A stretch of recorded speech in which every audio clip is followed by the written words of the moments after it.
Hello everybody, it is the 7th November in the year of our Lord 2021, and our other dog also has parvo. Yeah. So anyway, you might remember this from a video way back that one of our puppies died of parvo, which is a dog virus. Now the other one has it too.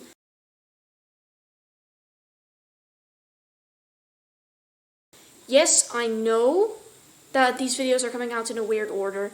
They are going to be coming out in a very strange order all the way up until February, because of a lot of reasons, mostly traveling. On to the review. Now, I'm a person who likes to read, and I have no problem with long books.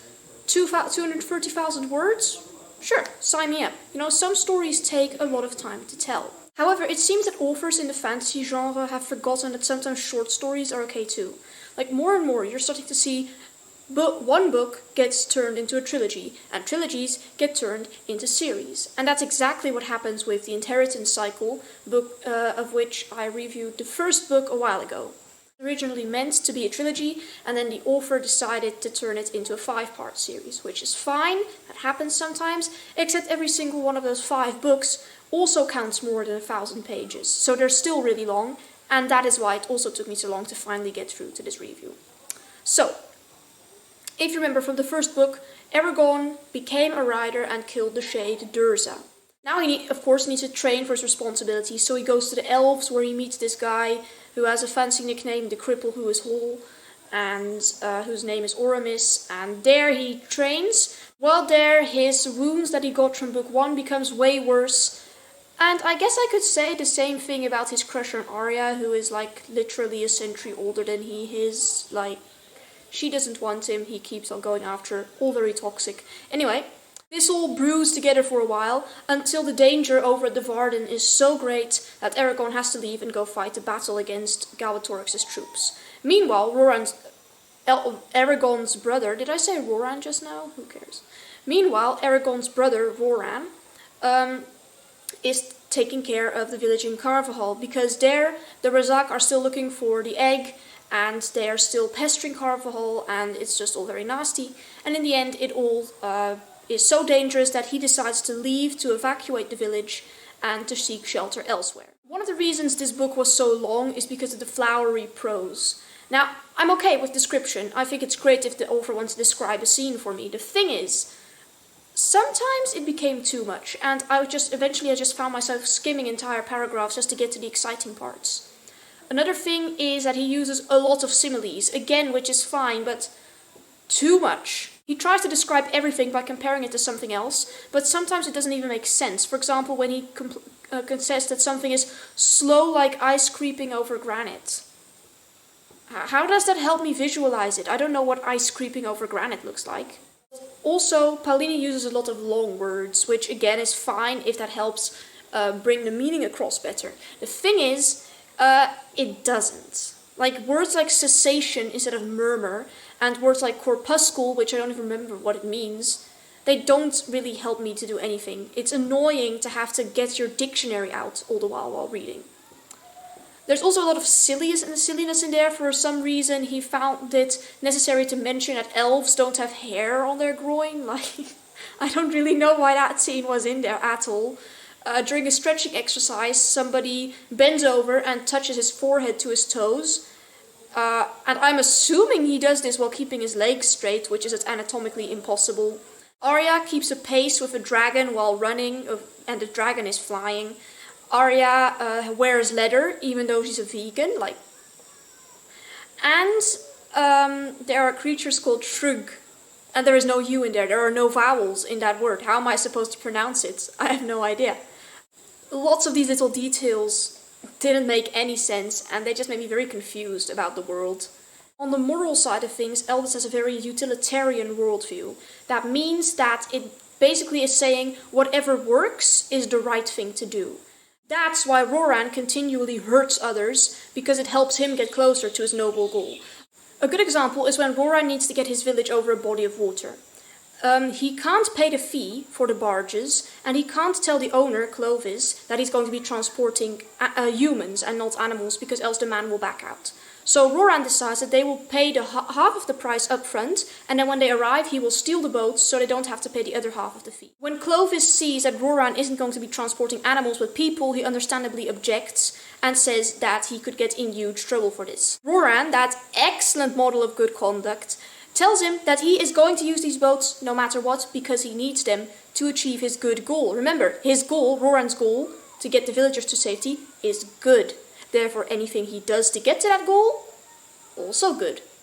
And he even threatens to kill the man, although the book does tell us that he wasn't actually gonna do it, you guys. Like, he was just threatening him.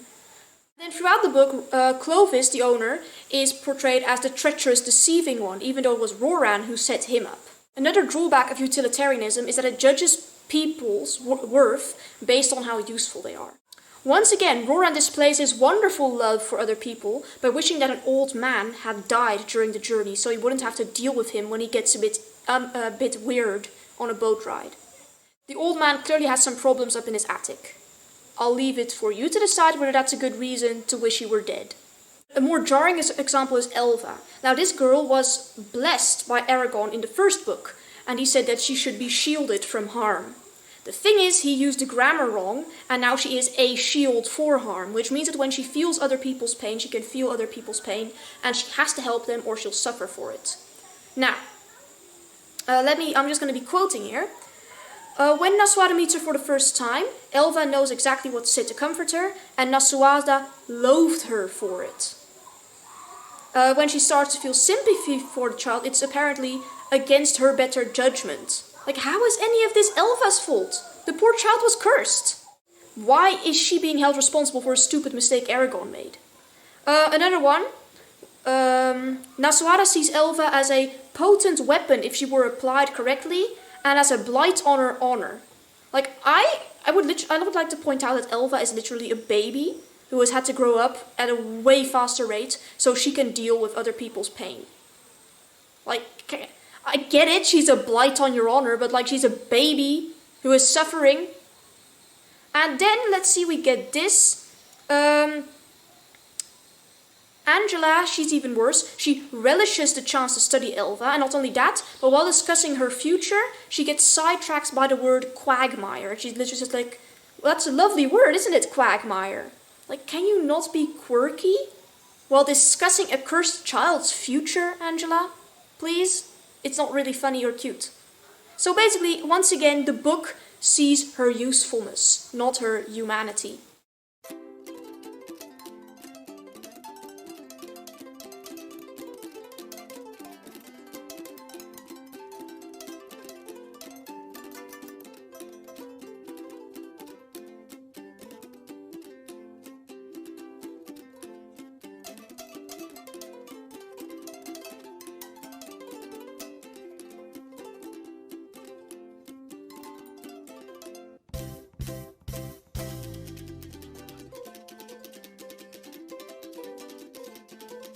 Besides all that, there are some other ethical issues I'm not going to be going too deep on, but among other things, revenge is glorified once again. The worldview is very fatalistic. The book mentions various times that there is no justice in the world. People are saying, well, there's no meaning, and if there is, it's just to do stuff.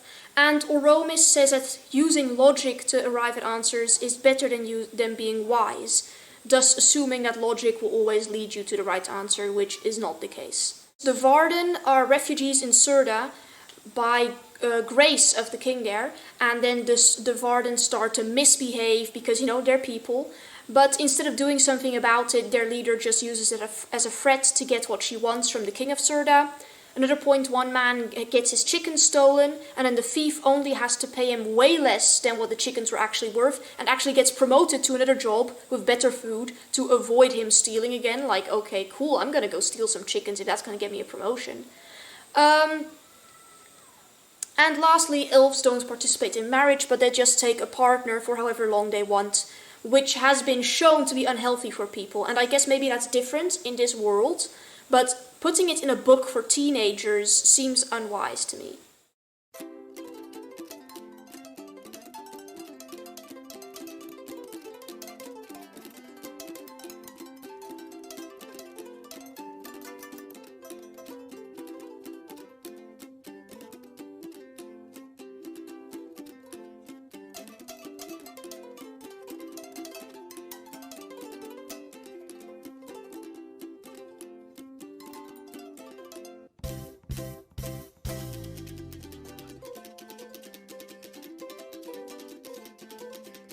The elves are probably a good thing to spend some more time on. In books like this, elves are usually considered to be very beautiful and serene, and that is the case in this as well.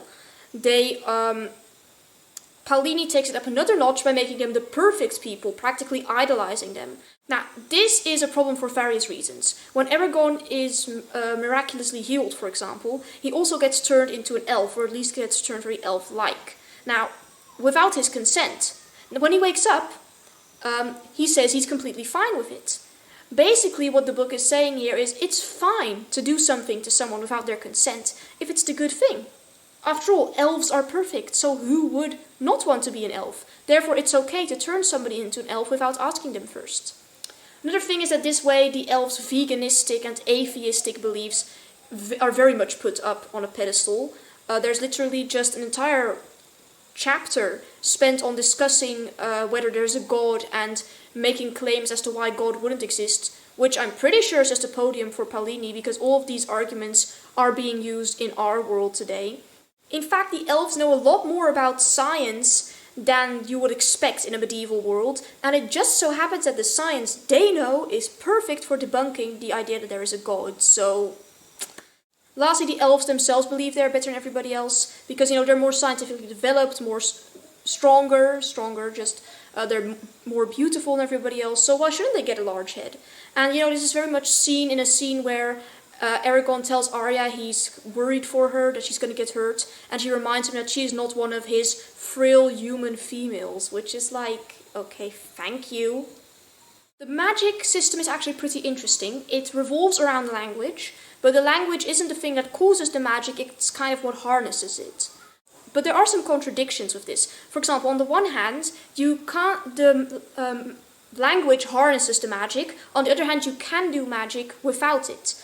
On the one hand, it's not really what you say that counts, it's your intention that counts. On the other hand, Aragorn manages to curse a child by getting grammar wrong. And again, they say you need to understand what you're saying to get the spell right. Then in another scene, Aragorn heals somebody with a healing curse. He doesn't really know what the words mean. He just knows what it's supposed to do. It's just a bit inconsequent, the entire magic system. Both Aragorn and Roran are rather overpowered. They're great at planning, sword fighting, leading, and Aragorn even gets turned into an incredibly beautiful elf, which doesn't help.